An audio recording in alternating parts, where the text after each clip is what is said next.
Kresliņkungs, Jā. Nacionālās apvienības Saeimas deputāts bijāt. Lai kas cīnījās, bet Urbanoviča pārstāvētie politiskie spēki Nacionālā apvienība cīnījās pastāvīgi. Kas jums tagad ir meklējams pie Urbanoviča?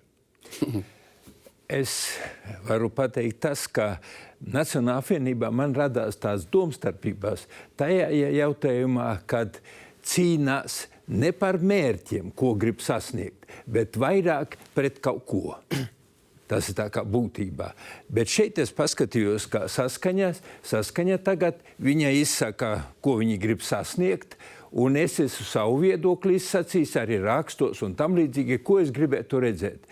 Un tas diezgan labi saskana ar saskaņu, tā teiksim. Bet viņi jau arī taču, es lasu Urbanoviča kunga rakstus un paziņojumus un intervijas, un viņi arī ir pret to, ko vara dara, pret vēl kaut ko.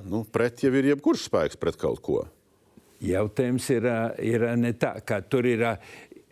vienu piemēru pievedīšu uzreiz. Sāk pēc tautībām kaut ko, pret valodām kaut kas. Man tas galīgi nav pieņemams. Kļūdas pēc bijāt nacionāļos.